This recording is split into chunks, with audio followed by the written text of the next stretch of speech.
बहुत समय पहले राजपुर नाम का एक छोटा सा राज्य था। यह राज्य अपने आदित्य शांति और समृद्धि के लिए प्रसिद्ध था, लेकिन इस राज्य का सबसे बड़ा रहस्य था उसका राजा। राजा वर्धमान बेहद दयालु और न्यायप्रति थे। वो कभी किसी सभा में ज्यादा समय नहीं बिताते थे। वो अक्सर अपने महल के अंदर के गुप्त कक्ष में समय बिताते। राजपुर के लोग राजा की प्रशंसा तो करते थे, लेकिन महल के अंदर होने वाले रहस्यमय घटनाओं की कहानियां भी पूरे राज्य में चर्चा का विषय थी। यह है कि हर अमावस्या की रात महल से अजीब आवाजें आती, जैसे कोई चिल्ला रहा हो या रो रहा हो। राजा वर्धमान का विवाह हुआ था, लेकिन उनकी रानी कावेरी कुछ ही समय बाद संदिग्ध परिस्थितियों में प्राण त्याग दिए थे। कई सालों तक राजा अकेले रहे। फिर पड़ोसी राज्य की राजकुमारी संध्या के साथ उनका दूसरा विवाह हुआ। संध्या अत्यधिक सुंदर, बुद्धिमान और साहसी थी, लेकिन जब वो राजमहल आई तो उसने महसूस किया कि यहाँ सब कुछ सामान्य नहीं है। हर दासी और मंत्री राजा के गुप्त कक्ष का जिक्र करने से बचते थे। एक दिन संध्या ने राजा से पूछा, महाराज, आप हर रात उस गुप्त कक्ष में क्यों जाते हो? वहाँ ऐसा क्या है? राजा ने ठंडी सांस भरते हुए कहा, संध्या, कुछ रहस्य ऐसे होते हैं जिन्हें जानना हर किसी के लिए सही नहीं होता।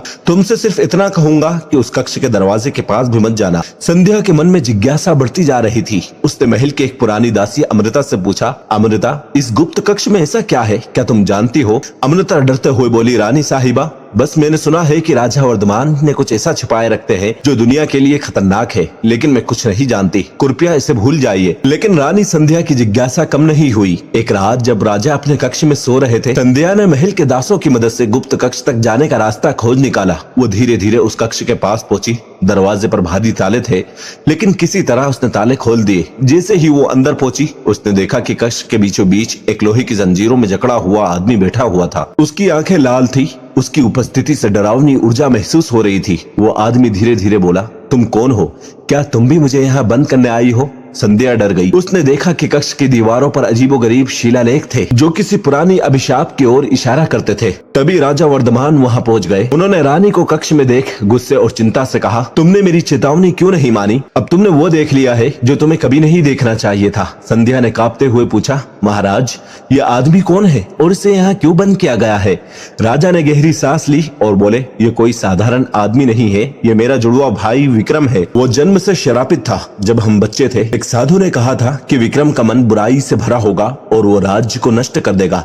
हमने उसे बचाने की कोशिश की, लेकिन उसके अंदर का राक्षस बढ़ता गया। उसने मेरी पहली पत्नी कावेरी की हत्या कर दी।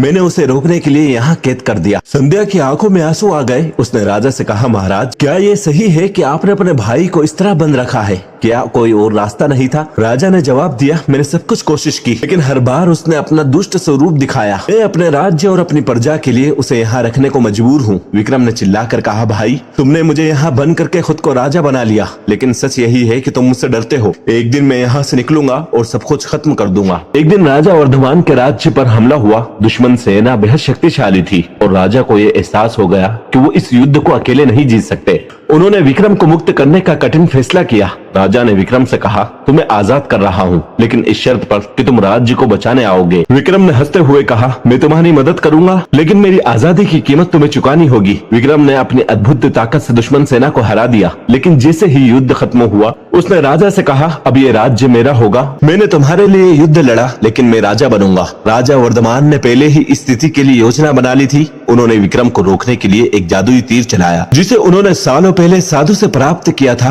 तीर ने विक्रम को फिर से कैद कर लिया। राजा ने प्रजा को बचाने के लिए विक्रम को हमेशा के लिए त्याग दिया। रानी संध्या ने राजा की ओर देखते हुए कहा, महाराज, आपका बलिदान और आपकी दृढ़ता ही इस राज्य को बचा सकती थी। राजपुर एक बार फिर शांति और समृद्धि का प्रतीक बन गया, लेकिन राजा वर्धमान का दिल अपने भाई की पीड़ा के कारण हमेशा भारी रहा। ये कहानी हमें सिखाती है कि कभी कभी शांति और भलाई के लिए कठिन फैसले लेने पड़ते हैं, भले ही वो हमारी आत्मा को दर्द क्यों न दे।